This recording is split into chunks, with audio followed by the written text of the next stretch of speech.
Muy buenas tardes, noches para ustedes. Es un gusto saludarlos. Tal como se los mencioné, la clase del día de hoy está dividida en dos partes. En primer lugar, eran los órganos de apoyo o son los órganos de apoyo al sistema educativo, entre los que se encuentran las juntas de educación, las juntas administrativas, patronatos escolares, cooperativas estudiantiles, etcétera, etcétera. Este tema lo desarrollamos en una grabación aparte y ahora nos toca analizar la normativa relacionada con los derechos y los deberes de los estudiantes. En Costa Rica no tenemos claramente establecido o no tenemos unificado en un solo grupo de normas esos derechos, sino que estos se encuentran establecidos en diferentes normas reglamentarias, sin que sea un cuerpo de normas uniformes. Sin embargo, de lo que existe vamos a tratar el día de hoy.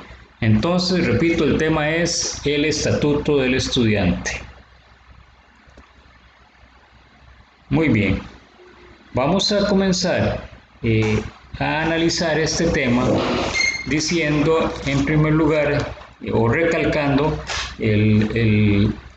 lo que les acabo de decir, en el sentido de que son las normas jurídicas que van a regir las relaciones de los estudiantes con el sistema educativo, que estas, es un hecho, no se encuentran centralizadas en un solo cuerpo de normas, sino que se encuentran establecidas de manera difusa en varios reglamentos, sin un criterio de unidad jurídica como es de esperarse. Entonces, en ese sentido, pues nuestro ordenamiento jurídico es débil en cuanto a las normas que regulan las relaciones de los estudiantes con el sistema educativo. El artículo 4 de la Ley General de Administración Pública establece que un servicio público son todas las actividades, el conjunto de actividades desarrolladas por entes del Estado o por su mandato expreso para satisfacer necesidades colectivas que no pueden postergarse mediante prestaciones o servicios suministrados directa e inmediatamente a los individuos mediante un régimen de derecho público. Ok, hecha esta definición de servicio público de acuerdo a lo que establece la Ley General de la Administración Pública, tenemos que concluir que los servicios educativos que brinda el Estado costarricense se deben tener como servicios públicos. La utilización de esos servicios públicos va a crear un vínculo entre la institución que lo presta y el usuario, que da origen, ese vínculo da origen a derechos y obligaciones de ambas partes. El usuario del servicio público se encuentra en una situación estatutaria u objetiva de la que derivan derechos y obligaciones para las dos partes. Repito, entonces, sintetizando la idea, el hecho de que exista un servicio público brindado por cualquier ente del Estado costarricense va a crear una relación jurídica entre la institución que lo presta y el usuario, que da origen a derechos y obligaciones mutuas. Para tratar de ejemplificarlo, vamos a ver, las municipalidades en este país, por ejemplo, el servicio por excelencia que brindan es la recolección de basura. La recolección de basura es un servicio público y la prestación de ese servicio por parte de las municipalidades va a crear un vínculo entre esas municipalidades y los usuarios a los que les presta el servicio de recolección. Esto da origen a derechos y obligaciones de ambas partes. ¿Cuál sería el derecho que tiene el usuario? Cada uno de nosotros en nuestras casas tenemos derecho a que se nos brinde un servicio ágil, eficiente, con un plazo de servicio claro, o sea, que se establezca un periodo, que sabemos concretamente que los días miércoles, por ejemplo, el camión de la basura va a pasar por nuestro barrio a recoger esa basura. Esa es la obligación que tiene la municipalidad de prestar ese servicio en forma cumplida, en forma ágil, sobre todo tomando en cuenta que aquí está en juego, con este ejemplo, el derecho a la salud que tenemos todos nosotros. Pero también para nosotros significa una obligación, que es la obligación del pago establecido por el servicio. Para que eso se cumpla y para que la municipalidad pueda dar el servicio, para que pueda comprar los camiones recolectores, para que pueda tener su propio relleno sanitario o alquilar alguno, pues nosotros tenemos que pagar el servicio, la tasa que establezca la municipalidad de pago. Pues igual es en materia de servicio público educativo. Los estudiantes adquieren derechos cuando cuando se convierten en usuarios de ese servicio público. Adquieren derechos, pero también adquieren deberes. El Estado, a través del Ministerio de Educación Pública, tiene sus obligaciones también a dar un curso lectivo eficiente, de calidad, regular, con un plazo establecido, con fechas de inicio del curso, con fechas de finalización, y está obligado a que sus servidores también cumplan con reglamentos de disciplina, reglamentos de orden que deben cumplir. Ok, continuando con el tema, en el caso de los estudiantes, los derechos que adquieren es exigir las prestaciones, o sea, el servicio previsto.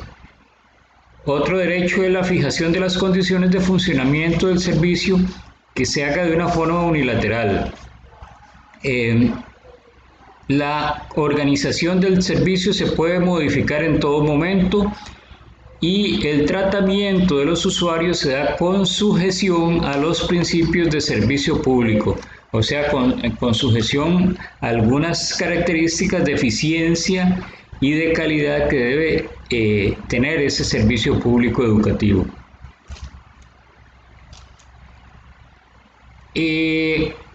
¿Cuándo comienza a adquirir derechos y cuándo comienzan a señalársele obligaciones al estudiante?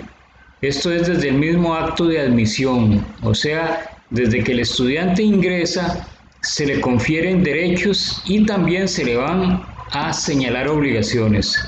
Se le debe designar un docente, se le inscribe en un servicio y en este acto de admisión el estudiante tácitamente acepta la utilización de ese servicio público.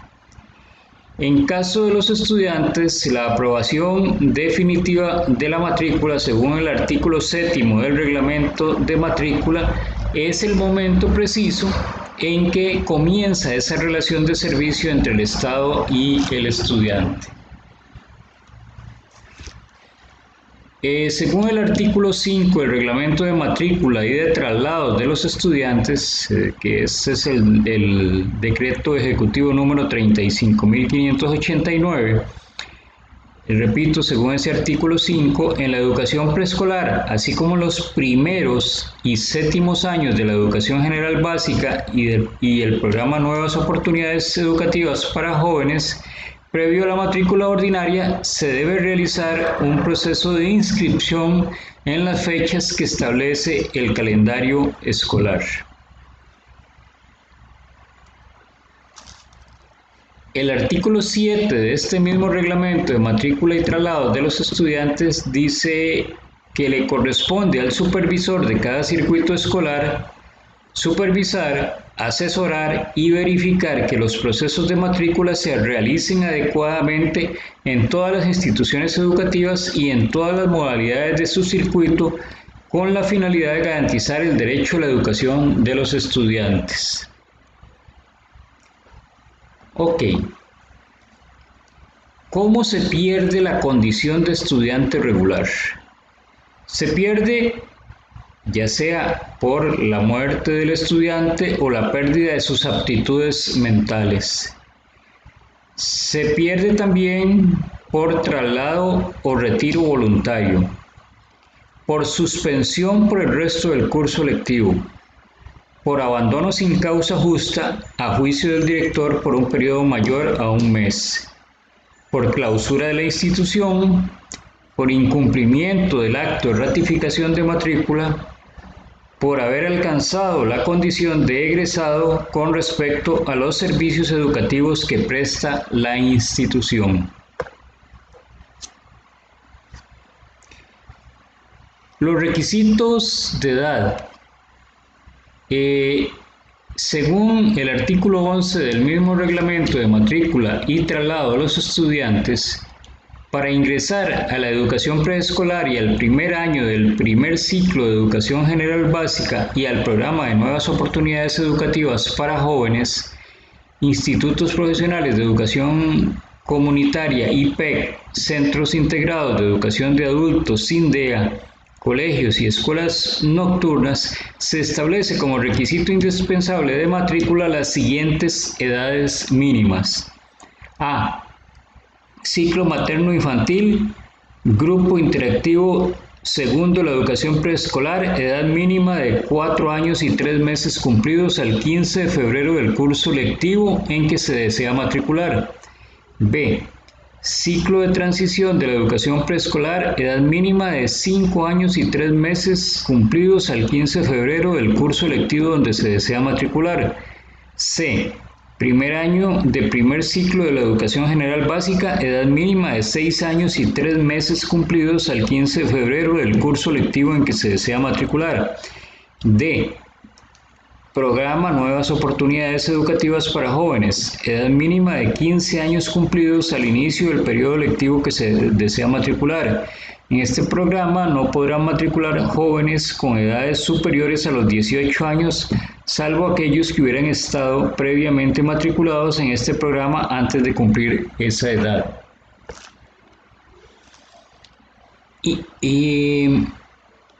D.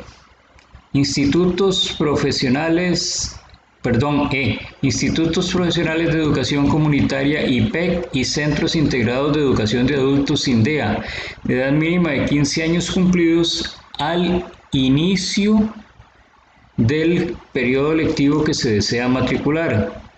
F. Colegios y escuelas nocturnas, edad mínima de 15 años cumplidos al inicio del periodo lectivo que se desea matricular. G.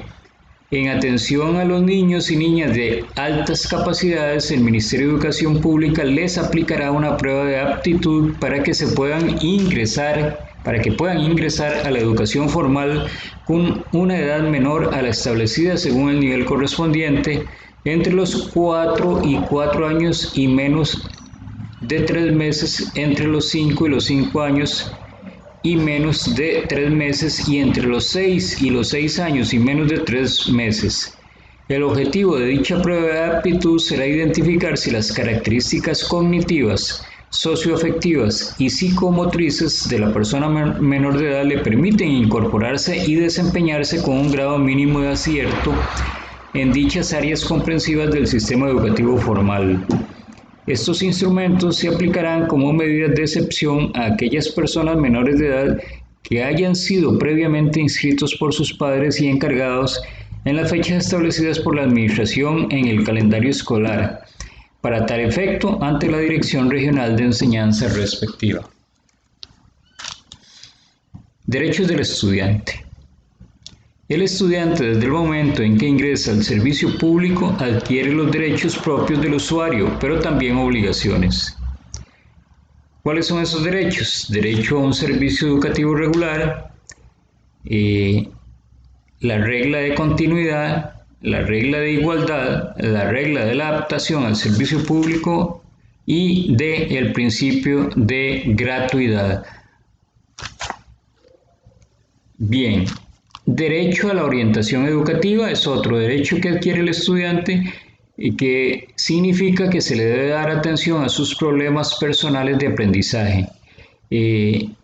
Según el reglamento de establecimientos oficiales de la educación media, en su artículo 11 indica que en cada establecimiento de educación media existirá un servicio de orientación a cargo de un departamento especial integrado por el orientador, el profesor de psicología, 5 profesores consejeros designados por el director seleccionado, uno de cada nivel, y los auxiliares de orientación. Será su jefe el orientador y tendrá por fin ayudar al alumno a adaptarse a su situación como tal y a planear su futuro de acuerdo con sus intereses, capacidades y necesidades. Otro derecho que tienen los estudiantes al ingresar al sistema educativo es el derecho a la elección del centro docente. El estudiante, para esa elección de su derecho a un centro docente, pues tendrá que respetarse una serie de requisitos que se establecen, la aptitud del estudiante para adaptarse a ese centro educativo y la idoneidad, o sea, en la medida que ese centro educativo sea el más adecuado de acuerdo a sus intereses y a su formación. Además, el Estado tiene el deber, en ese sentido, de darle mantenimiento adecuado a los centros educativos, de contratar al profesorado necesario para darle la mejor formación a los estudiantes, incluyendo, por supuesto, a los profesores de educación física y de todas las materias necesarias para el desarrollo integral del estudiante. Y los medios instrumentales necesarios, nos referimos aquí a equipo, para que el estudiante se desarrolle de la mejor forma. También otro de los derechos del estudiante es el derecho a una evaluación objetiva, o sea que todo estudiante va a tener el derecho a una evaluación de su rendimiento educativo de acuerdo a criterios absolutamente objetivos y que estén articulados en un reglamento que incluya oportunos medios de impugnación contra cualquier resolución o actuación que considere ilegítima. O sea, que el estudiante tiene básicamente aquí 2 derechos plenos. Uno, el derecho a que se le realice una evaluación sin que medien aspectos subjetivos, sino que sean criterios de objetividad los que prevalezcan, pero que además el estudiante tenga a mano los medios necesarios para poder impugnar los resultados de esa evaluación si estos no le satisfacen o considera que ha sido evaluado de una forma ilegítima por parte de sus profesores. El artículo primero del Reglamento de Evaluación de Aprendizajes, Decreto Ejecutivo 35.355, establece que el objetivo de ese reglamento es establecer la regulación básica del proceso de evaluación de los aprendizajes, incluyendo el de la conducta que se ofrece en el sistema educativo formal costarricense, sin perjuicio de la normativa que regule el acceso a la educación de los estudiantes con necesidades educativas especiales. Otro de los derechos que tiene el estudiante al ingresar al sistema educativo costarricense es un derecho absoluto, abierto, sin ningún obstáculo a la educación y sin que se le discrimine de ninguna forma, ni por credo religioso, ni por color de piel, ni por origen, ni por aspectos físicos. Así que ese es un derecho, yo diría que fundamental, el derecho a la educación, que ya sabemos que está consagrado en nuestra Constitución política, y que por supuesto es un derecho de los estudiantes a que no se le interponga ninguna serie de condiciones para poder acceder al sistema educativo. Bien, pero así como hay derechos, también hay deberes, ya lo señalábamos, tanto para el prestador del servicio, que es en este caso el Ministerio de Educación, como para el estudiante. Vamos aquí a repasar algunos de los deberes fundamentales de los estudiantes. En el Reglamento General de Establecimientos Oficiales de Educación Media, en su artículo 55, se establecen obligaciones de los alumnos de los colegios. Aquí yo quiero hacer primero, antes de entrar a analizar esto, un paréntesis para llamar la atención de ustedes sobre lo que decíamos al inicio. El estatuto del estudiante no existe como tal en un solo cuerpo normativo, sino que está difuso por una serie de normas que andan por ahí dispersas. Vean cómo hemos ido brincando, por decirlo así, de diferentes reglamentos, los cuales unos contienen algunas normas sobre derechos, otros sobre deberes, y en este caso estamos con el Reglamento General de Establecimientos Oficiales de Educación Media. Decía que el artículo 55 establece que son obligaciones de los alumnos de los colegios, primero, asistir con regularidad a las lecciones que les corresponda recibir conforme al respectivo plan de estudios y a las conferencias, reuniones o actos determinados por el calendario escolar a que sean convocados por el director o que hayan sido organizados con su autorización. Y dos, realizar las pruebas que prescribe el reglamento, así como los trabajos o actividades que los profesores les asignen. Además, participar en las actividades de formación democrática que se organicen en la institución o fuera de ella por iniciativa o con autorización de los organismos competentes del ramo. Incorporarse por lo menos a uno de los clubes y a uno de los comités de trabajo del colegio. Guardar el comportamiento que corresponde a su dignidad de estudiantes y como tales de miembros de la institución. Usar el uniforme del colegio en las ocasiones que corresponda y hacerlo conforme al reglamento respectivo. Bueno, jóvenes, eso es todo por el momento con respecto a los estatutos del estudiante.